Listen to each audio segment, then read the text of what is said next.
स्वास्थ्य मंत्री के आप सचिव ओम प्रकाश सिंह ने आज एक प्रेस कॉन्फ्रेंस का आयोजन किया, जिसमें उन्होंने सरयू राय पर कई आरोप लगाए। क्या कुछ आरोप में है, आइए आपको सुनाते हैं। साथियों, जो आज आप लोगों को हम यहाँ पे बुलाया गया है, इसका कारण है कि कल सभी अखबार में सभी जगह निकला और माननीय विधायक श्री सरयू राय जी ने उसको बड़े जोर शोर से बताया कि माननीय मंत्री बन्ना गुप्ता ने जो मुकदमा मेरे ऊपर चाईबासा कोर्ट में किया था वो खारिज हो गया। लेकिन उन्होंने ये नहीं बताया कि ये मुकदमा खारिज हो गया तो कौन से मुकदमे में उनको वारंट हो गया, ये उन्होंने नहीं बताया, क्योंकि उनकी आदत है, वो हमेशा आरोप प्रत्यारोप लगाना जानते हैं, लेकिन अपनी बात जो उनके ऊपर आरोप प्रत्यारोप लगते हैं उसकी सफाई आज तक आप लोगों के सामने नहीं दी है।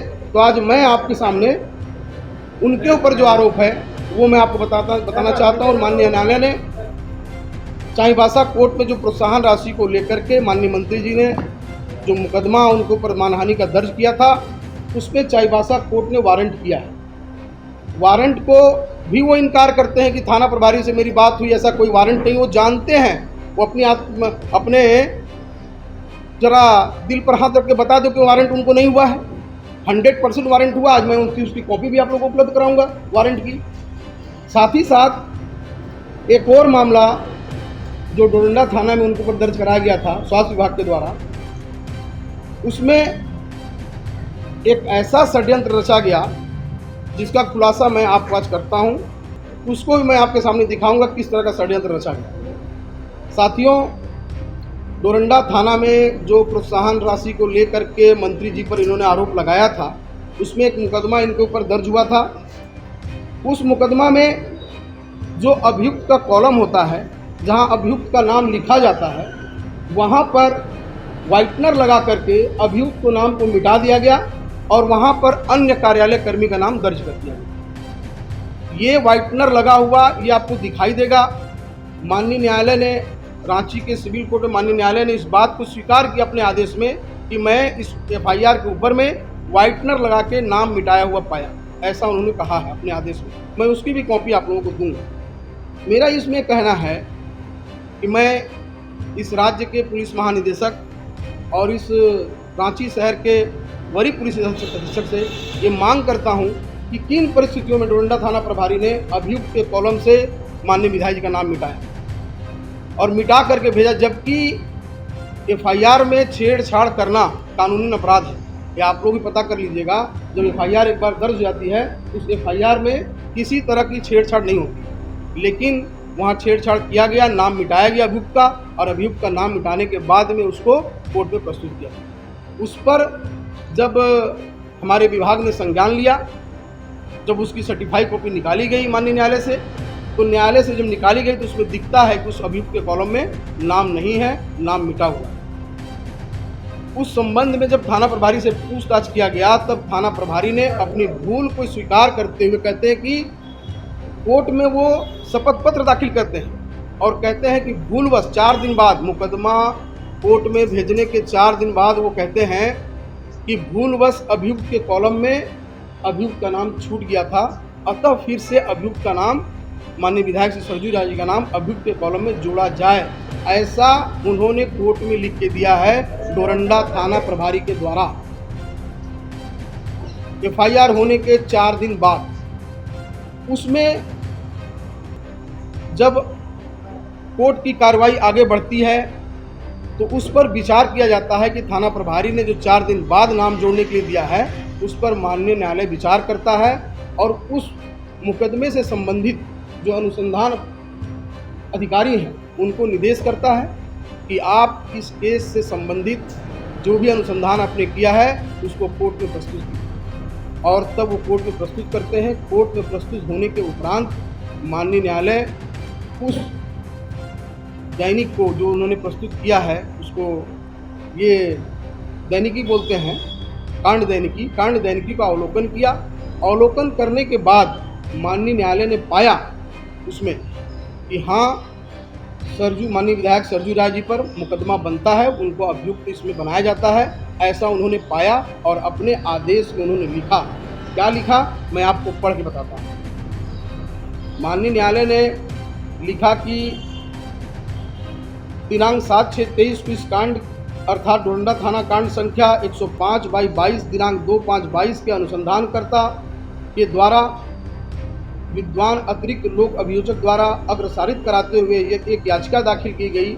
याचिका को विद्वान अतिरिक्त लोक अभियोजक द्वारा प्रचालित किया गया।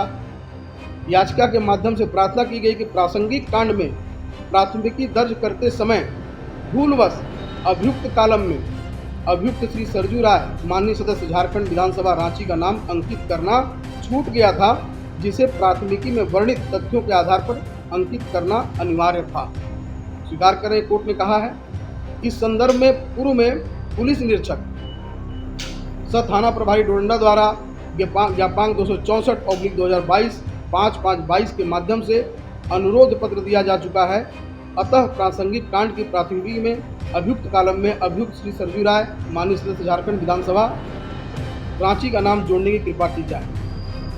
विद्वान अतिरिक्त लोक अभियोजक को याचिका के बिंदु पर सुनने के पश्चात 7/6/23 को अनुसंधान अधिकारी को अद्यतन कांड दैनिकी प्रस्तुत करने का आदेश दिया गया। दिनांक 12/6/23 को अनुसंधान अधिकारी ने आदेश के अनुपालन में अद्यतन कांड दैनिकी को दाखिल किया एवं याचिका को दिनांक 13/6/23 को सुनवाई के बिंदु पर निर्धारित किया गया।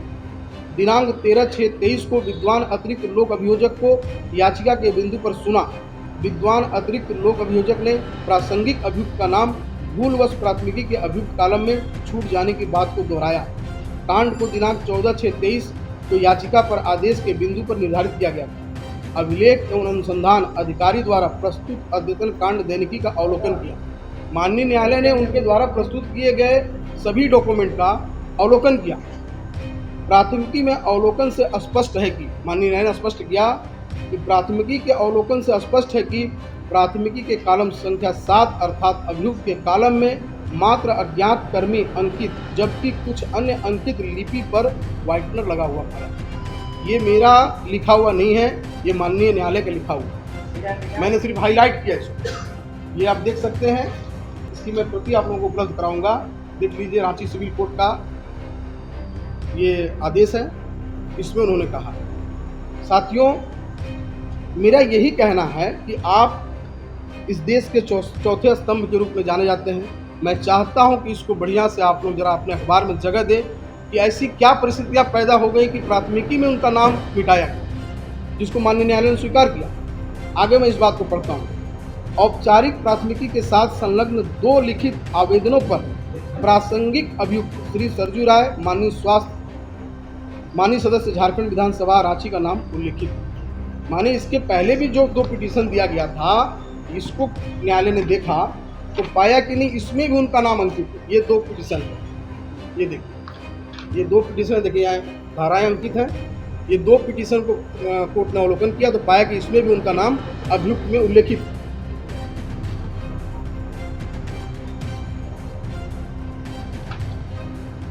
अद्यतन कांड दैनिकी के अवलोकन से भी विदित होता है, माने जो कांड दैनिकी जो करंट की दी गई है उसके भी अवलोकन से विदित होता है कि कांड दैनिकी की कंडिकाओं के अनुसार विभिन्न साक्षियों ने 161 दंड प्रक्रिया के अंतर्गत बयानों में श्री सरजू राय माननीय सदस्य झारखंड विधानसभा रांची का नाम अभियुक्त के तौर पर उल्लेखित किया, ऐसा पाया है।